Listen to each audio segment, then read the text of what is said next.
Tuloy sa mga balita natin ngayong umaga ho ng Martes. Weng de la Peña, Buddy Oberas. mahigit 1 milyong piso ang natangay ng isang illegal recruiter matapos magoyo ang 23 katao. Ayon sa Quezon City Police District Station 10, pinangakuan ho ng suspect na si Shen Hendrik Fang Gonzales, taga Novaliches. Ang mga nabiktima na makapagtrabaho sila sa Singapore bilang mga overseas worker. Hininga naman ni Gonzales sa mga biktima ng tig 30,000 hanggang 90,000 pesos bilang placement fee. Pero simula nung Disyembre, kung kailan sila nagbayad ay hindi pa rin sila nakakaalis ng bansa. Dahil sa reklamo, tinakbuhan ng sospek ang mga pinirahang biktima. Patuloy naman ang pagtugis ng mga otoridad sa naturang illegal recruiter. Sa Pasay, masama critical po isang negosyante matapos pagbarilin ng riding in tandem na naman sa Seaside Macabagal Boulevard. Kanina alauna na madaling araw, kinalala po ang biktima si Roberto Tan, 40 anyos, may-ari ng isang restaurant dyan. Ayon sa report ay pagkwentuhan lamang si Tan sa kanyang mga empleyado sa tapat ng kanyang kainan nang biglang dumating yung dalawang lalaking sakay ng isang motorsiklo saka siya pinagbabaril. Nabatid pong nasugatan din pala yung isa sa mga empleyado ni Tan matapos madamay sa insidente. Inalam na ng otoridad ang motibo sa krimen habang pinaghahanap na ang mga sospek. Kuratong members na nagpapanggap na taxi drivers sa NAIA gumagamit ng mga bagong biling sasakyan. May report si Joy Sadra. Joy, si radyo mo. Mga bagong sasakyan at wala pang plaka ang ginagamit ng mga miyembro ng Kuratong Gang na nagpapanggap na driver ng taxi sa NAIA. Isa sa mga sasakyan ginagamit ng Kuratong member na na-hold up sa pasahirong dumating sa NAIA ay Toyota Vios na may conduction sticker na TZ1018. Patuloy pang sinutunto ng Airport Police kung sino ang may-ari ng naturang bagong biling sasakyan. Tiniyak din ng Airport Police Department na isusulong nila ang kaso laban sa naarestong Kuratong member kahit nakaalis na ng bansa ang nabiktimang dayuhan. Karaniwan kasing binibiktima ng grupo ay mga dayuhan at OFWs. Kasama mo sa NAIA para sa DCXL 558, Joyce Adra, Tatak RMN. DZXL Bulat Palaro. Sa Heroes welcome ang sumalubong sa Pinoy skater si Michael Martinez sa kanyang pong pagdating dyan sa LA, California, US of A. Sinalubong siya ng kanyang adopted family sa Southern California at binati rin ng crew ng 20 Feet from Stardom na nanalong Best Documentary Feature sa Oscars. Matapos po ang kanya isang linggong training, babiyahe muli si Martinez papuntang Bulgaria kung saan siya lalaban sa Junior World Championships. Ayon kay Martinez, hindi naman siya napipressure sa dami daw ho na nag-aabang sa kanyang pagsabak sa kompetisyon. Sa halip ay tumaas pa nga ang kanyang moral, kumpiyansa dahil sa natatanggap na suporta.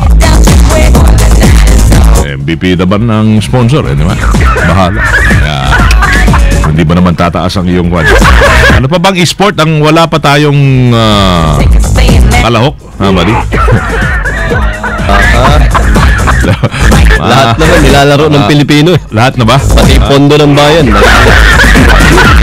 DZXL Showbiz Balita. Ganda yun, ha? Galing yun, galing. Eto na, si...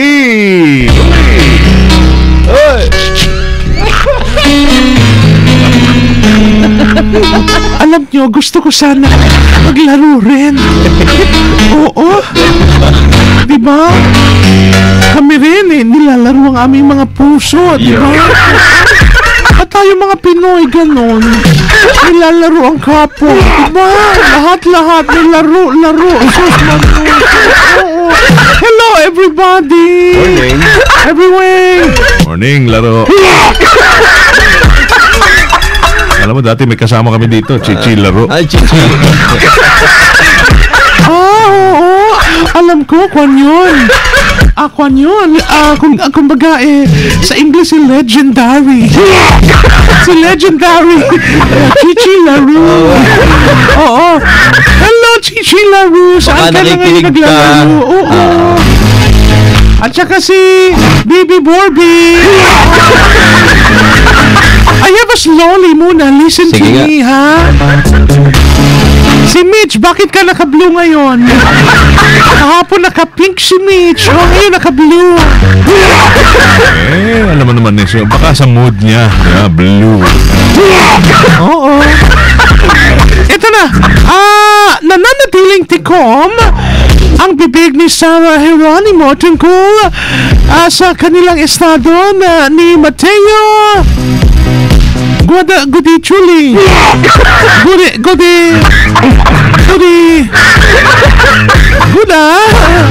Gudichili. Mateo Gudichili. Sus, hindi pa man umamin ang dalawa, ay balitang break na di umano sila. Sabi naman yan. Nape-pressure ka ba Sarah, sa iyong parents? Ito'y dahil tutol daw siyempre ang mga magulang ni Sarah sa relasyon ng anak kay Mateo. Naku, kawawa namang Sarah G. May kumalat kasing balita na nagalit daw ang ama ni Sarah na si Delphine Geronimo dahil itinakas daw ni Mateo ang singer-actress para mag-date. Sobra naman yan, Daddy. Mag-daddy cool ka naman. Baka ikaw nung bata ka, ganun din. Nananakas ka rin. Pero balitang may paintulot naman daw ito ni Mommy Divine, ba? Magulo yan. Kabilang sa ng breakup rumor dati. Ngunit sa kabila, ano daw? Sorry I didn't understand myself. Ngunit sa kabila ng breakup rumor, nandiyan may nag-tweet na nakita raw sina Sarah at Mateo na magkasama umaten ng service sa Victory Christian Fellowship sa The Fort. Siyempre ba naman, pag nakatakas, di ba parang victory na rin yun? Nakatakas na rin! Kaya, lapit sila kay Lord. Okay, more prayers pa yan para total victory pa, okay? It's me, Luli! Paparapapap, Luli, Pop! Ayo, Loli!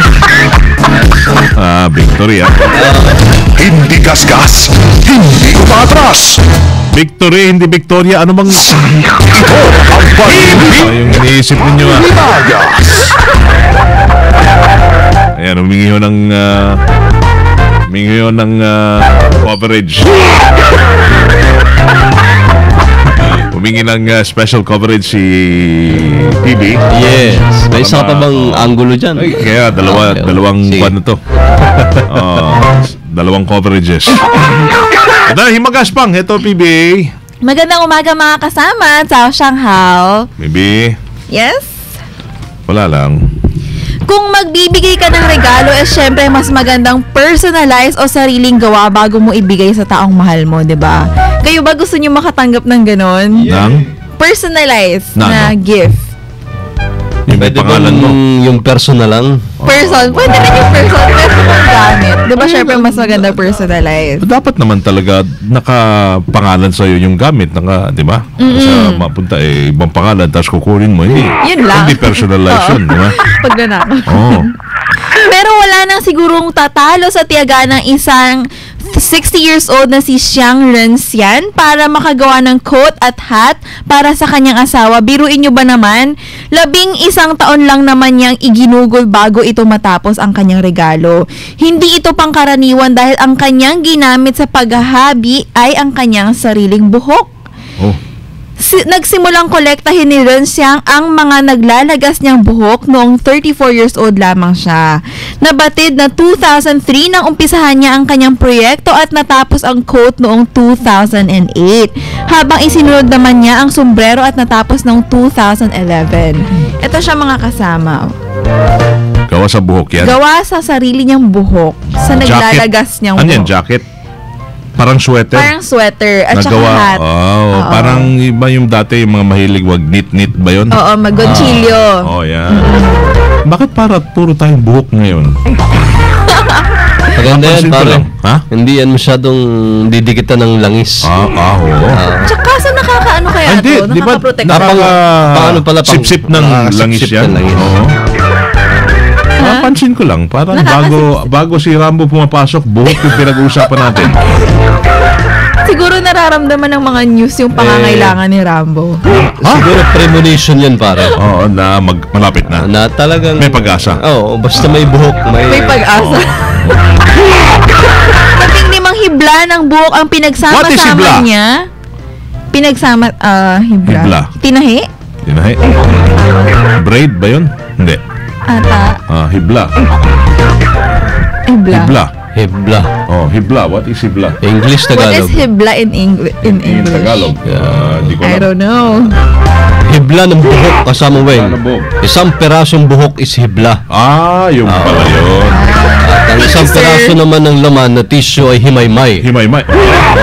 Thank you, Professor Bobby. Nako. Ariosep na ba ito? Hiro mo yan? Alam ko, pelikula yan. Hibla. Pelikula dati. Malabas dito eh. Ganun ba? 19 na yun, pare. 83. Ayun. Ang starring pa doon, Ramon Revilla Sr. Matagal na ngayon. Tagal na. Para makumpleto ang proyekto, hinabi rin ni Rencian ang kanyang pangalan at araw kung kailan natapos ito sa pamamagitan naman ng paghibla ng kanyang puting buhok. So, inabutan na siya ng puting buhok sa kakatahi. Tumanda na. Oo. Sa kabuuan, umaabot ng 116 and 58 ang hibla ng buhok ang naipon at nakolekta niya. Dami. Ang dami nun. Nabilang niya. Bilang niya. Akala ko Uy, sa ang word hirap. lang. Oo nga eh, di ba? Nakabilang niya. Hala? Bakit? Bastos pala itong pelikulang hibla.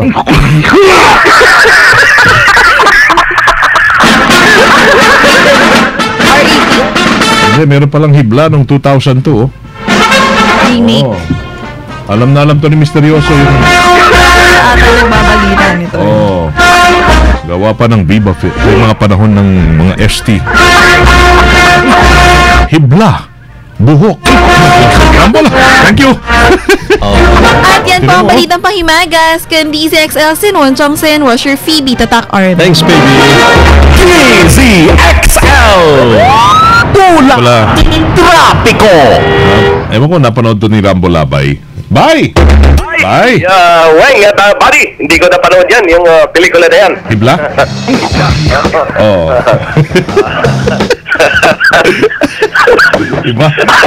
Ibang klase pala yun. Maganda. Meron palang hibla nung 80s, may 2000. Meron pa.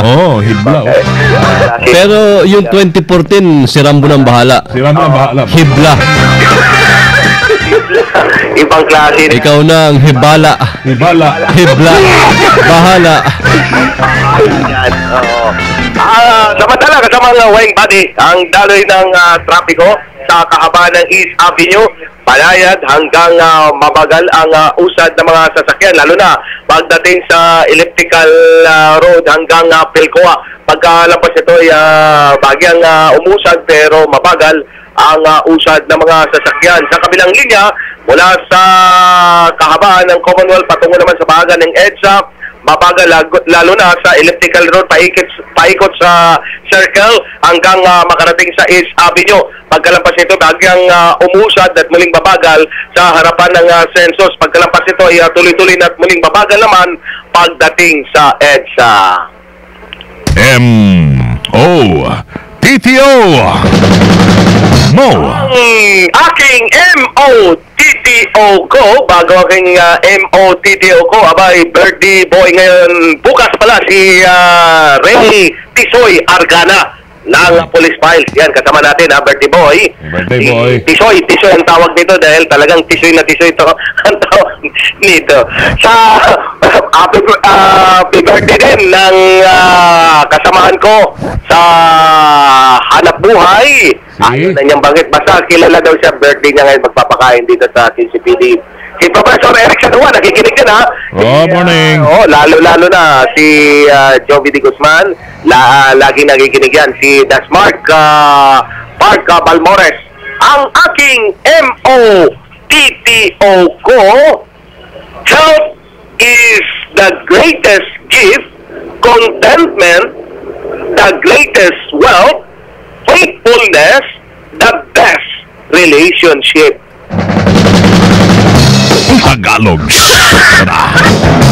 Tagalog, sa'yo natin kung may iba. Tagalog, kasama nga Weng at Buddy. Kalusugan ang pinakamagandang regalo sa isang tao. Kapanatagan naman ang pinakamagandang kayamanan. At ang katapatan ang pinakamahusay sa isang relasyon. Papangarap nag-aaral ka ngayon. Maganda.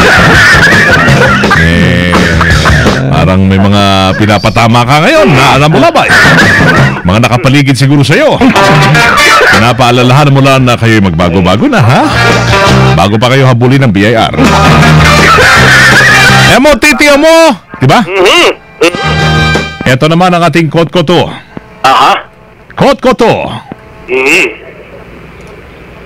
Bakit ang mga Pinoy hindi tama kung sumagot? Kahit maayos naman ang tanong. Oh. Di ba? Example. Hala. Kumain ka na? Ang sagot? Busog pa ako. Nandyan ba ang nanay mo? Ang sagot? Bakit po? Anong oras na? Maaga pa. Paano mo ginawa yan? Madali lang. Di ba, Rambo? Are you following me? Tama yan.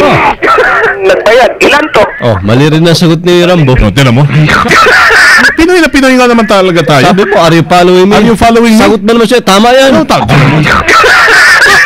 Pinoy nga. Talaga. Meron pa. Oh.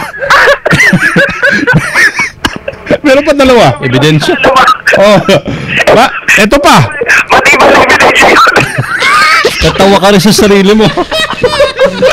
Eto pa dalawa. Bakit wala ka kahapon? Absent ako eh. Wala. Hindi. Pinoy talaga. Oo. At ang all-time favorite ko. Saan ka na? Malapit na ako. Wait lang. Diba? Pinoy nga. Pinoy. Yan ang Pinoy. Yan. Ay nako. Ang hiblang Pinoy. Bye. Salamat sa iyong hibla. Salamat, at buddy. At tubuhin natin ang mga hibla. Pahabain natin ang hibla. Alagaan. Hibla. Sa ng East Avenue. Bastard.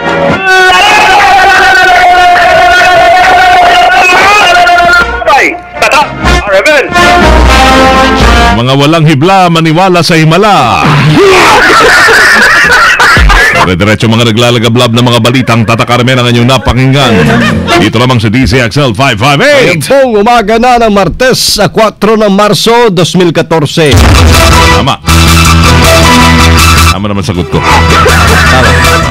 Tama nyo sa serbisyo publiko from the city of Sambo, Eliceres Primo Hermano, Weng de la Peña. From the province of Occidental Mindoro, Mabuhay, El Cibadi, Obera. Ang kami ho ay Tatak RMN. Lalagablang sa 558 Maynyo ang 15 minutong kalipunan ng mga pinakahuling kaganapan sa Kalakang Maynila sa ating bansa at saan mang dako ng mundo.